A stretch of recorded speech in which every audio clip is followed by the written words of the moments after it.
But that was the only chance in 18 months of taking on a floater. That was the perfect opportunity. And see, from the outside, you know, I think good old Cash, he said to us, oh yeah, and it likes a floater. Yeah, it's got to be dead right, isn't it? And it's one of them, you know. Yeah, if you get the perfect day, and they do, I think you get one chance on it. Yeah. And I think had that not taken that mixer then, or if it would have, you know, sort of spooked off it or anything, then that would have been it. But I just thought it was just so because you know what it's like. You get up early and you're desperate to get a rod out of the water. I'm sat there from like 5 o'clock in the morning, desperate to cast out and not being able to do it. And all these fish bowling over. I know there was some good fish in the under the fluff there. Yeah, yeah. But then that one coming out, it is the most amazing fish on the bank. Brilliant. Fantastic thing. Did you get it feeding on the bottom plenty? I did in a few areas, but the problem was I couldn't. I think that corner over there was probably the only place that I found it feeding totally on its own. Right. And I could see what spot it was feeding on, but I just couldn't get in there. You know, it was. I think it does it because it knows as soon as you get around that corner, it can clock you from every angle you're coming at. Knows you there. You know, and I think you need to be there. And it's the vibrations, but no matter how soft-footed you think you are. Yeah, because the ground's quite soft as well. It is, yeah, I've noticed it just when I've been laying on the bed and people walked along the path, I can hear them, or feel them, really, all the way down the path. Yeah. So yeah, it is, it's spongy. But no, there's certainly some lovely fish in here to catch. Do you want a cup of tea, mate? I'd love one. Yeah, that'd be fantastic. Well, let's hope that something happens tonight.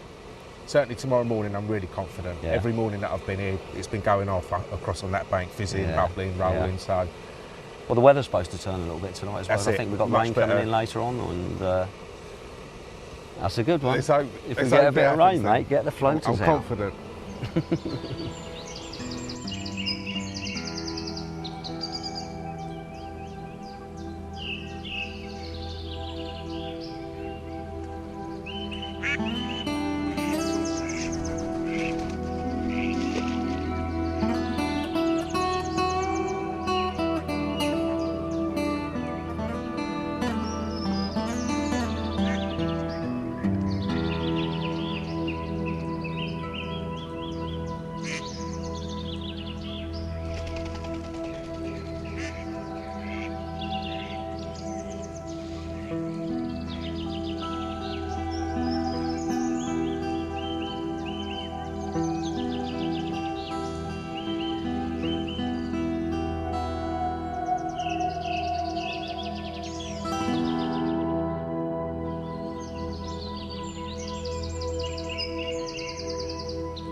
That's all right, number 2.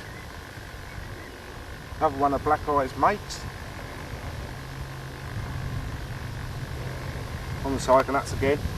I've got boilies out there, and I'm sure the fish are eating boilies. I've seen plenty of activity over the boilie rods, but there's a lot of tench as well, and I think what happens when you've got lots of small tench, crusions and that, they tend to bury the rigs almost, you know, when you're using boilies, muck up the presentation. Whereas with the tiger nuts, they're a lot more selective. So I should definitely keep 2 on tigers anyway.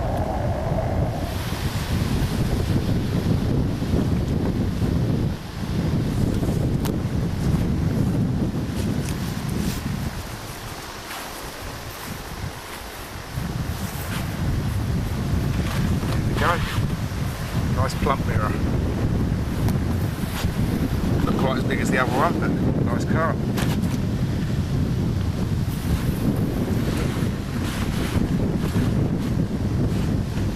I'm thinking now that maybe I should have carried on fishing this spot after catching the first fish, but I've only been back here a few hours and I've had 2 tench as well. I think this is the end of the lake where the fish are doing most of their feeding anyway. We've got 2 nights left, plenty of time.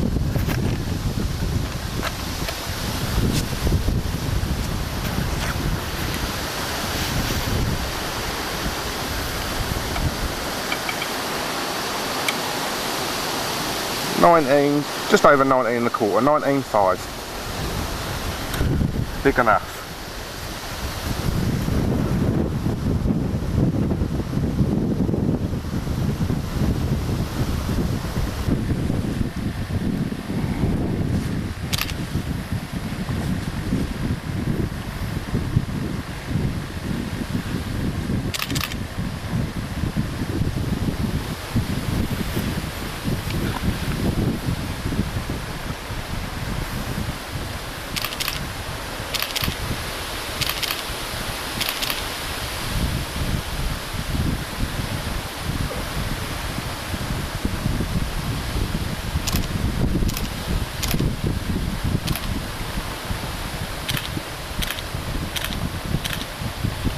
That was us.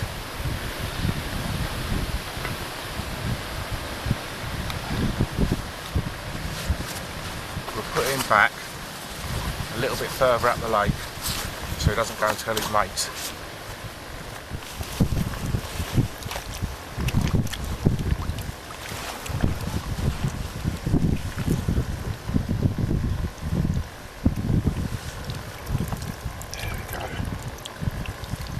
Back you go.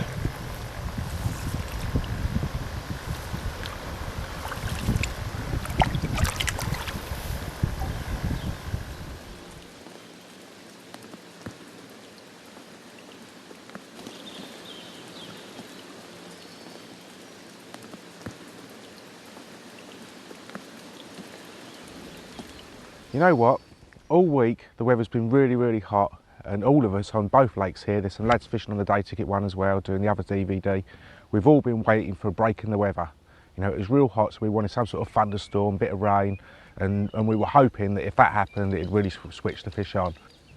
Now, the fish really did respond well to that change in the weather conditions. They started fizzing, there was fish head and shouldering. Like I say, it was mainly the smaller fish, which has been the case up this end of the lake. But out the corner of my eye, just up here to the left, I caught sight of a big one lop over. And it was wide, really wide across the head. If it wasn't the big one, then it was the second biggest fish. So it was either Blackeye or one that they call the redfish. Now, all the while there was just the one there that showed in the corner, and quickly I reeled in a rod and put it there. But all the while that was going on, there was an awful lot more happening out in the open water. Whenever the lake calmed off, you'd see half a dozen different sets of bubbles out there. So I still had one rod at this point, fishing right across to the far bank. And I walked around there a couple of times, looked. It's only I had my bait position probably 4 foot out from the bank, and there was no activity over here at all. So in the finish, I decided to reel that rod in as well, and also fish that to where the fish were bubbling. And you can guess what happened? Probably within an hour of me doing that, the lake went totally dead. I took a stroll around to the other side, and they were troughing their heads off on top of both of the spots that I had been fishing across on that far bank. One in particular, there's a stump there, and that one, well, as I approached the spot, I could see the waves ebbing out from the edge, you know, and the tail patterns. So I think they're pretty clever fish. Anyway, I've changed all the rods around again. I've even changed the angles of the line, and I've now got 2 baits again fished over on that far bank. Now, ideally, I'd like to be landing within about so far of the bank, no more than a metre off the bank, because that's where the fish patrolling really tight. Now, obviously, I can cast that, but it's going to take me quite a few attempts to get it right. And not only that, there's a lot of disturbance as well. So what I'm doing, I cast that a little bit further and cast it and land it on the bank. Occasionally it goes really far and goes up in the trees. I've had all sorts of nightmares. But the idea is to get that line across onto the far bank. Now, something else, it happened quite by chance, but on one of my casts, the lead hit the bank right at water level, if you like. And when I went round there, the lead was embedded right underneath the bank. So I rolled my sleeve up, put my arm under the bank and couldn't believe how far under